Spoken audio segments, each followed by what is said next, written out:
Buried more than 300 feet under a mountain in central Iran sits a facility so heavily fortified that even America's most powerful bunker-buster bomb might not be enough to destroy it. Tonight, we're breaking down why the President of the United States keeps promising to hit it anyway, and why Iran's own Revolutionary Guard admits there's nothing they can do to stop him. August 5th, 2026. And for weeks now, President Trump has been delivering the same warning to Iran in almost the same words from the Oval Office, from Air Force One, from a radio interview with Hugh Hewitt. "We're going to take out Pickaxe Mountain," he told Hewitt directly. "Tell the Iranians to be ready." Days later, standing beside Lebanon's president in the Oval Office, he repeated the threat almost verbatim. "We'll be hitting that area very probably pretty soon, and there's not a thing they can do about it." The last sentence is the one worth sitting with, because it captures something this entire war has been building toward for months.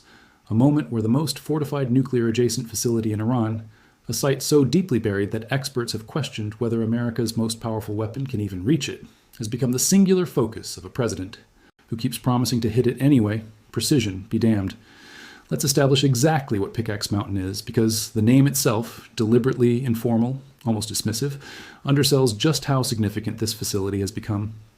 Known in Persian as Ku-e-Kolangaz-La, the site sits roughly a mile and a half south of Iran's Natanz nuclear enrichment complex, itself bombed during 2025's Operation Midnight Hammer. Construction at Pickaxe Mountain began after a 2020 sabotage operation, widely attributed to Israel, destroyed an advanced centrifuge production plant at Natanz. Rather than rebuild in the open, Iranian engineers responded by burying the replacement deep inside a mountain in the Zagros Range, a facility the Institute for Science and International Security has described as sprawling across roughly 1 square mile of terrain, with construction estimated to reach depths between 80 and 100 meters, 260 to 328 feet underground. Translate what that depth actually means in military terms, because it's the entire reason this facility has survived every previous phase of this war untouched. Fordo, the nuclear site the U.S. bombed with GBU-57 massive ordnance penetrators during Operation Midnight. Hammer sits buried under a mountain roughly 960 meters high. Pickaxe Mountain sits under a peak measuring 1,608 meters, nearly 2/3 taller. David Albright, president of the Institute for Science and International Security, wrote bluntly in an earlier assessment that Fordow is already viewed as buried so deeply that it would be difficult to destroy in an air attack, adding a warning that should chill anyone tracking the story. The new Natanz site may be even more difficult to destroy. Even an unsourced report from Israel's Channel 12 has suggested Pickaxe Mountain, engineered specifically to be impervious to bombing, may withstand exactly the kind of bunker-buster strikes that only partially disabled Fordow, Natanz, and Isfahan in 2026. And here's the detail that should make you sit up, because it's the piece of intelligence that transformed Pickaxe Mountain from a theoretical future threatened to an active war target. The Wall Street Journal reported that Israeli intelligence assessed Iran transferred thousands of nuclear centrifuges into the facility last fall in the aftermath of the 2025 strikes, deliberately hardening tunnel entrances and ceiling sections against attack. When a reporter pressed Trump directly on whether he believed that reporting, he didn't deny it. "They may have," Trump said. "We don't have it on record." Then, almost as an aside that reveals exactly how this administration is weighing the decision, "Maybe this one they have right, but it's okay. It doesn't mean anything unless they have the material. We follow the material." That distinction, chasing the enriched uranium itself rather than simply the building suspected of housing centrifuges, has become the central logic shaping when and whether this strike actually happens. Here's the number that anchors just how serious the underlying stakes are. Before the 2025 strikes, Iran had amassed roughly 440 kilograms of uranium enriched to 60%, enough, according to non-proliferation experts, for up to 11 nuclear weapons, plus additional lower enriched material, sufficient to fuel 11 more. Experts including David Albright note that 60% enriched uranium can potentially be pushed to weapons-grade levels in a matter of weeks, sometimes days, if the right centrifuge cascades are operational. More than half of that dangerous stockpile is believed to remain hidden inside the tunnels at Isfahan, but it's the possibility that some portion of it, along with functioning centrifuges capable of continuing the enrichment process, has been moved into Pickaxe Mountain that has turned this specific facility into what one senior regime advisor reportedly called, without apparent irony, the most fortified nuclear facility in the world, while simultaneously threatening to turn the entire region into hell if the U.S. actually strikes it. That threat isn't empty rhetoric from Tehran, and it isn't the only one. Iran's Qatam al-Anbiya military command has stated explicitly that any American attack on Pickaxe Mountain would be treated as an explosion of war in the region, language distinct from how Tehran has characterized previous strikes throughout this conflict. And Iran's current supreme leader, Mojtaba Khamenei, who assumed that role after his predecessor was killed in the war's opening strikes back in February, has publicly vowed, as recently as April, to protect Iran's nuclear and missile capabilities in direct defiance of continued American threats. Translate what that defiance actually signals. Even after losing its previous supreme leader in a decapitation strike, even after absorbing more than 8,000 separate military strikes according to CENTCOM's own tally, Iran's current leadership has drawn a specific public line around this one facility, a line American planners now have to decide whether crossing is worth the escalation it guarantees. To understand why Iran's own Revolutionary Guard has essentially conceded there is nothing left to do but wait and warn, you have to understand the engineering decisions that shaped Pickaxe Mountain from its very first tunnel and why every one of those decisions was made specifically in anticipation of an attack exactly like the one Trump keeps threatening. Start with what we actually know, because far less public information exists about this facility than about Fordo, the site it was built to replace. The West possesses detailed knowledge of Fordo's internal structure thanks to plans obtained by Mossad from Iran's own nuclear archive back in 2018. Documents that gave American and Israeli targeting planners an extraordinary advantage when Operation Midnight Hammer finally struck that facility in 2025. No equivalent trove exists for Pickaxe Mountain. IAEA. Inspectors have never been granted access to the site. Agency Director General Rafael Grossi has publicly acknowledged that Tehran has rejected his questions about the facility outright, and the agency has been unable to independently verify Iran's centrifuge production capacity since 2021, meaning Tehran may possess manufacturing reserves that survived every previous strike, specifically because nobody outside Iran's own program knows they exist. That information gap is not accidental. It's the deliberate product of a security posture the facility was engineered around from its inception. Satellite imagery reviewed by outlets including CNN and the Associated Press shows the complex protected by anti-aircraft batteries, layered fencing, and a dedicated Revolutionary Guard security presence sprawled across roughly 2.7 square kilometers of Iran's arid central plateau. Multiple tunnel entrances are visible from orbit, a deliberate redundancy that ensures no single strike on any one access point can seal off the entire facility. According to Institute for Science and International Security Analysis published in November 2025, the Pickaxe Mountain complex is a potential candidate site for any Iranian reconstitution of its centrifuge program. From centrifuge component production to centrifuge assembly to uranium enrichment, a full spectrum industrial capability buried where satellites can watch the entrances but never see what's actually happening inside. Now consider the specific hardening work Iranian engineers undertook once the threat of an American strike became explicit rather than theoretical. Prior to the collapse of a fragile memorandum of understanding between Washington and Tehran, satellite imagery documented Iran actively hardening Pickaxe Mountain's tunnel entrances and sealing off portions of the complex against attack work, described by one analysis as a blatant violation of the spirit of that agreement, even if not its explicit terms. CNN's own reporting noted construction activity may have intensified specifically in the year following the 2025 strikes on Iran's other nuclear sites, with satellite imagery from trucks entering and exiting the facility suggesting active rebuilding efforts rather than the winding down operation Tehran might have preferred the world to believe was underway. Here's the tactical reality that separates Pickaxe Mountain from every previous target in this war, and it's the reason this facility, alone among Iran's nuclear infrastructure, remained untouched throughout both the 2025 12-day war and the current conflict that began in February. According to Institute for Science and International Security Tracking, the site has not been previously targeted in either June 2025 or the 2026 war, aside from the destruction of a vehicle on a nearby spoil pile, a single peripheral strike that barely qualifies as an attack on the facility itself.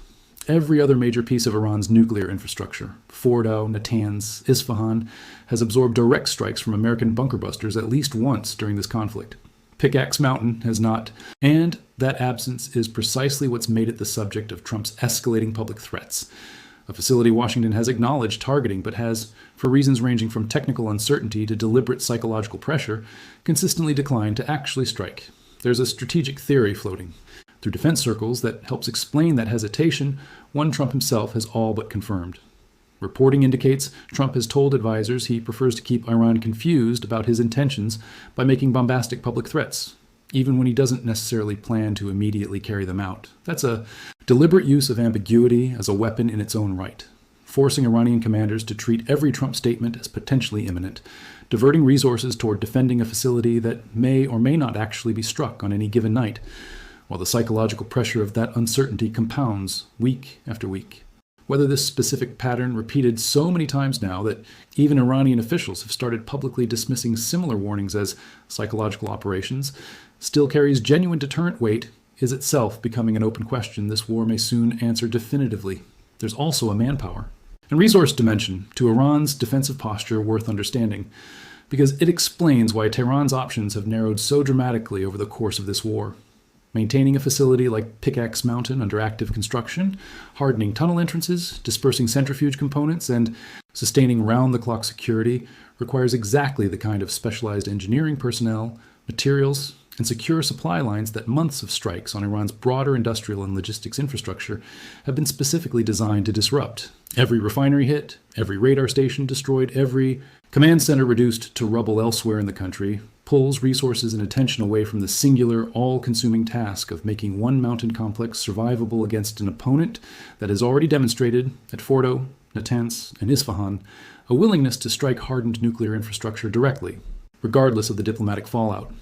So if Pickaxe Mountain really is engineered to survive even America's most powerful conventional weapon, why does Trump keep insisting the U.S. will strike it anyway? And what would actually happen, militarily and geopolitically, the moment American bombers commit to that mission? To answer that, you have to understand both the technical debate raging inside defense circles about whether this strike could even succeed, and the political calculus that may make attempting it worthwhile regardless of the odds. Start with the weapon itself, because this is where the engineering debate gets genuinely uncertain rather than simply alarmist. The GBU-57 massive ordnance penetrator, the same bunker buster used against Fordo during Operation Midnight Hammer, is engineered to punch through as much as 200 feet of reinforced rock and concrete before detonating, a capability that proved sufficient, if only partially, against Fordo's roughly 960-meter mountain covering.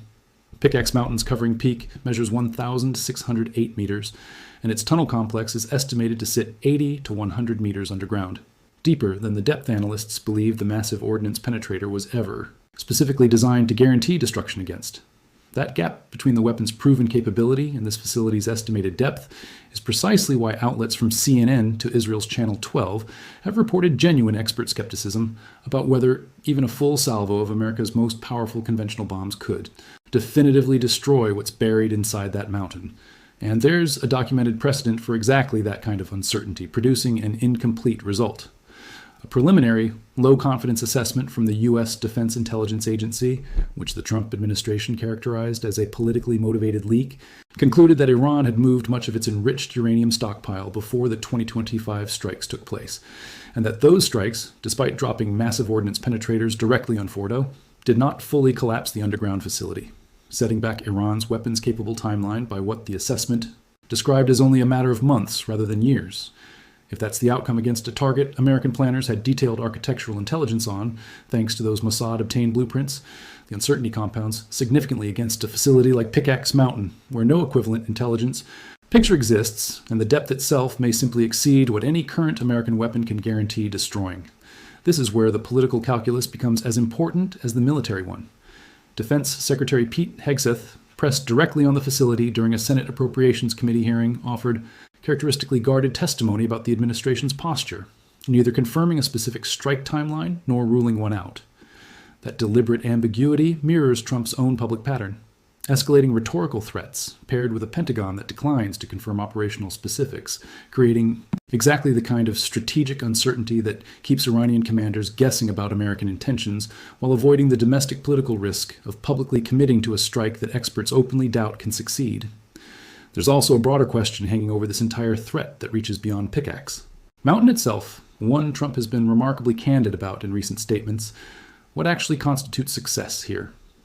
Any site where they're even thinking about nuclear will be hitting it very, very powerfully, Trump said, a formulation that treats the strike less as a surgical operation against a confirmed weapons program and more as a demonstration of resolve against the mere possibility Iran is rebuilding one. That framing matters enormously because it suggests the administration may ultimately view even a partial, technically inconclusive strike, one that fails to fully collapse the facility the way the DIA's Fordo, Assessments suggested happened in 2025, as strategically worthwhile anyway, a message sent to Tehran's leadership regardless of whether the physical damage matches the rhetorical promise. And Iran's own IRGC understands this dynamic better than anyone, which is precisely why their public response has shifted from operational countermeasures to purely rhetorical deterrence. Where Iranian forces spent months actively hardening tunnel entrances, sealing sections of the complex, and dispersing centrifuges deeper into the mountain, their most recent public posture has consisted almost entirely of warnings that a strike constitutes an explosion of war, that the region will be turned to hell, that Iran's supreme leader will protect the nuclear program regardless of American action. That shift from physical countermeasures to rhetorical threats is itself the tell.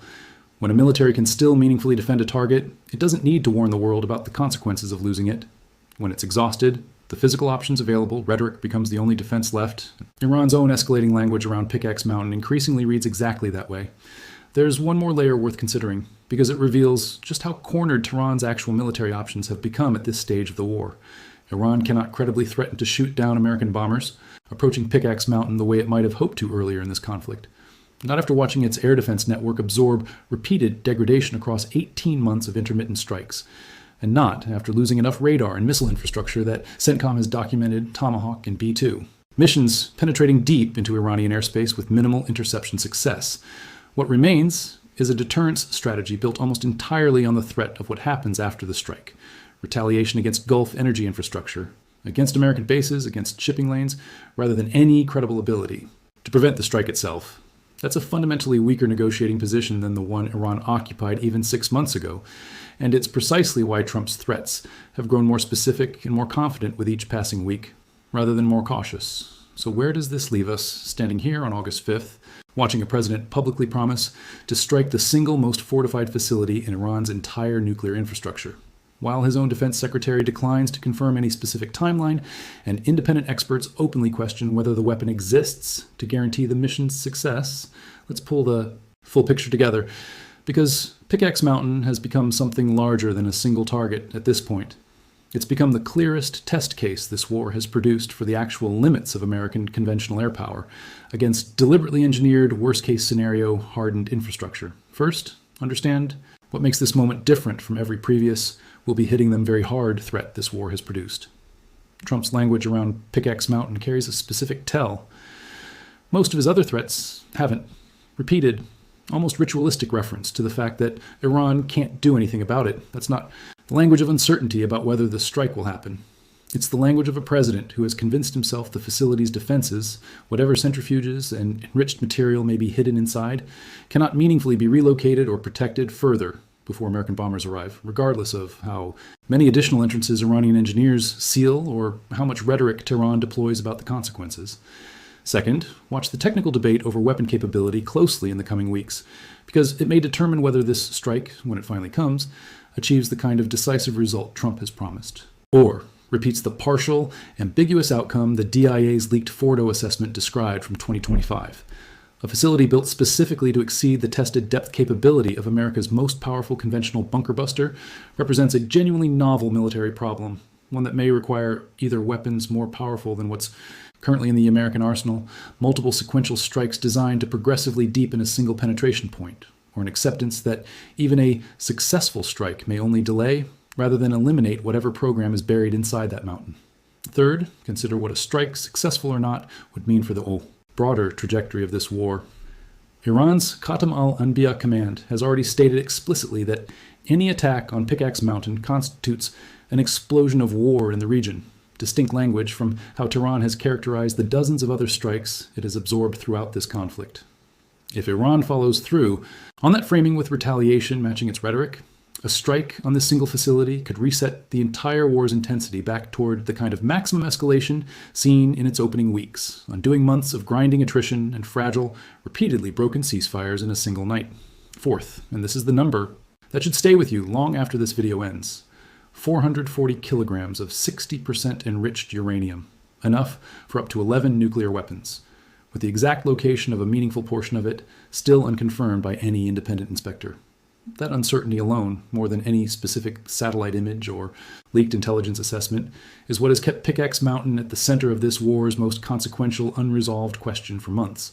and what will keep American, Israeli, and Iranian planners fixated on this single mountain, regardless of how the broader ceasefire negotiations around the Strait of Hormuz eventually resolve. So here's the uncomfortable truth this entire story leads to. Iran spent 6 years and untold resources building Pickaxe Mountain specifically to survive an attack exactly like the one Trump keeps promising, engineering depth, redundant entrances, and deliberate secrecy into every stage of construction, precisely because its planners understood. A moment like this, one was coming eventually. Whether that engineering proves sufficient against whatever the United States ultimately decides to throw at it may be the single question that determines not just the fate of one buried facility, but whether Iran retains any credible path back toward the nuclear weapons capability this entire war was originally fought to prevent. What happens next depends on variables that remain genuinely uncertain even to the people making the decision, whether American intelligence ever gains enough confidence in the facility's exact depth and contents to justify the strike Trump keeps promising, whether Iran's own calculus shifts enough to abandon the site voluntarily rather than risk the explosion of war its own commanders have warned would follow an attack, and whether the weapon required to guarantee this mission's success even exists yet in America's current arsenal. One thing is certain tonight: somewhere under that mountain in Iran's central plateau, work continues, watched by satellites that can count the trucks but never see inside, while in Washington, a president keeps promising the world is about to find out exactly what's buried there. Zoom out far. Enough, and Pickaxe Mountain becomes a case study future military planners everywhere will study closely. A real-time test of whether depth and hardened engineering alone can still outpace the offensive weapons of the world's most powerful military, or whether, as the DIA's leaked Fordo assessment suggested, even a nation with total air superiority and an arsenal built specifically for exactly this kind of target ultimately runs into physical limits that political will alone cannot overcome. Every other nation currently weighing whether to bury its own strategic programs under a mountain is watching this exact standoff unfold, because whatever happens under Pickaxe Mountain in the weeks ahead will become the new baseline for what impossible to destroy actually means in modern warfare. If you want to understand exactly how Operation Midnight Hammer targeted Fordow, Natanz, and Isfahan in the opening strikes of this war, go back and watch our full breakdown, linked right here. And if you think Pickaxe Mountain can actually survive an American strike, let me know in the comments below, because this is a story we are not done telling,